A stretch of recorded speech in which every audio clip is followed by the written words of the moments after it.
Hey guys, welcome to another video. This is a rundown I thought would be good to share with those that I will be working on future video projects. This is not a detailed step-by-step guide on how to make a video, rather the major steps and considerations that need to be taken into consideration when doing a project. I will break this down into 4 stages of a project. First is pre-production, where we meet and talk about the project we're going to do. Second is the production, where we hit the record button. Third is where I take that data into an editing room and craft a piece of art. And fourth is where the finished video will end up for show. This is by far the most important step in a production and where I will make my biggest point throughout this video. This is when I put on my producer's hat and think about the steps it takes to create a video, from start to finish.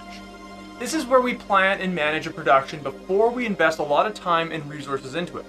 This is where we make and finalize scripts, storyboards, how, when, where we're going to shoot it, where the video is going to be shown, what target audience we're going after, how long the video should be, what resources we need, and what people need to be involved. The list really goes on.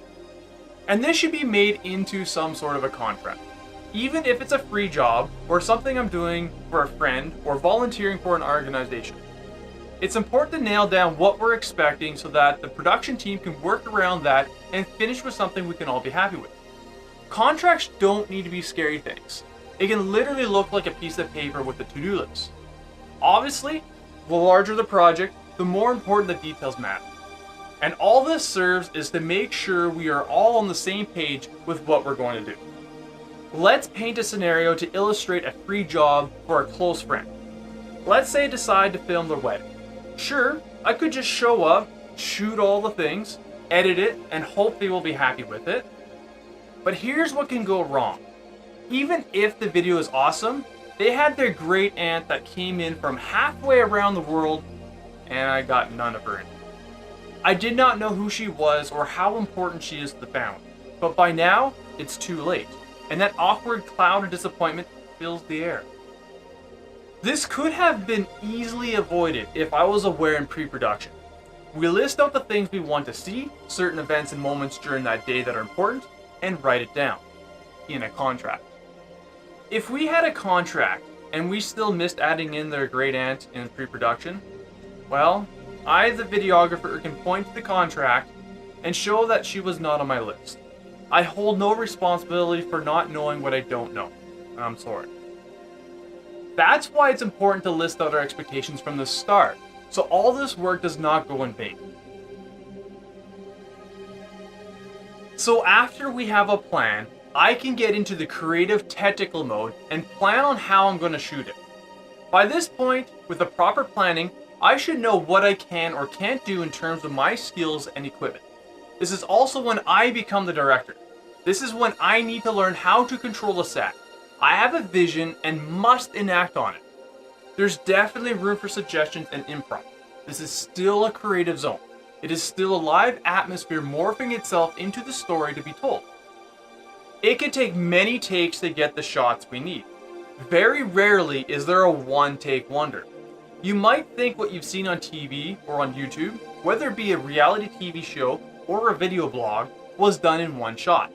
The best actors and production companies know that it takes multiple shots to get the right shot. They mix and match different takes with different camera angles in editing to trick you into thinking you are watching a linear story. So we might have planned for a simple 2-minute video, maybe a short message, but be prepared for it to take a couple of hours to shoot. Also bear in mind, it takes time for me to prepare before and after a shoot, before the shoot. I need to double check my equipment, make sure my memory cards are clear, batteries are charged, and I have what I need for the day. And at the end of the day, offloading, organizing, creating backups in of itself can take more time than the production took.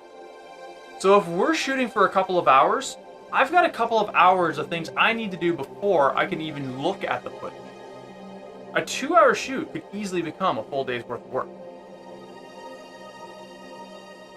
This is where the magic happens. I don't know what I have or truly how it will look until I can put it on a timeline and play with it. I take all the instructions taken from pre-production and notes from the shoot, and I do my best to come up with a piece of art.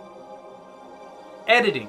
For those of you that have never done it, it is by far the most time-consuming part of the project.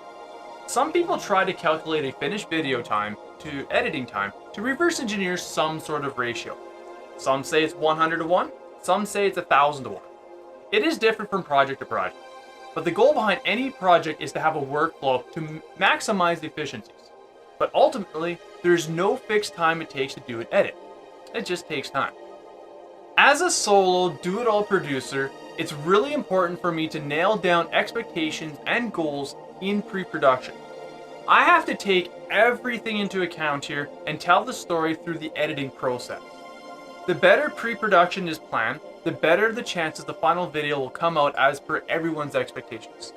But like all areas, there is room for improvisation. On small budgets, in many ways, the edit gets the final say. I'm not doing CGI, I can't create data that does not exist, and I have to do my best with the materials I have to tell the story we're all trying to tell. So the better we plan before the shoot, and the more material I have to work with from the shoot, and the time to be able to process this into an edit, the better the video will come out. But after all that work, where does it go? Knowing where the final project will go and the workflow to get it there is very important to understand from the start. Video data is huge. It's not convenient to show or share it along the way. If someone needs to review it, they need to have a way to access it when it's ready that is both convenient for the editor and the viewer. I'm not recording with a cell phone. My files are huge and need special software just to look at it. Only when it's done is it easy to view on a variety of platforms. So we need to be clear in pre-production what is expected so I can edit and have it ready for review in a convenient manner. Marketing the video is very important. What is the point of going through all the work so maybe a small sample of people will see it? Video is a great modern day marketing tool, but it's part of an overall plan. Most of what I do is marketing. If used right, it's the most effective way to deliver a message.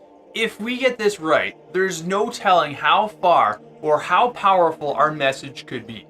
If we're the only ones telling the story, or we tell it best, who do you think is going to attract a larger audience? There's a lot of power in the media. Let's be the media, and let's tell stories the media won't. How effective could that be to achieving our goals? I have a lot of ideas on how we can do this, but it all takes time. It is work, but it will be worth it. For now, I'm doing a lot of free videos for my learning and networking benefits, but there may be a time when neither of those benefits are applicable, and the video project is viewed as an asset. Who is going to own the rights to that asset? Who has the final say in how it's going to be used? In most cases, this will be easy to figure out from the start. Maybe it's a video we both host, maybe it's something that just I or just you will host. If I put in all the work, it's my asset to choose what to do with it. So let's make sure we agree on where this project is going so we can minimize the hard feelings. Otherwise, I look forward to working with you. Let's create stories together that we could not have told before. Together, let's be part of this new frontier of communications. Video is now. Video is the future. And I believe we are only scratching the surface on how effective video communications will be to the future success of virtually any objective. And thanks for watching the video. I really hope that it helps us work on projects into the future.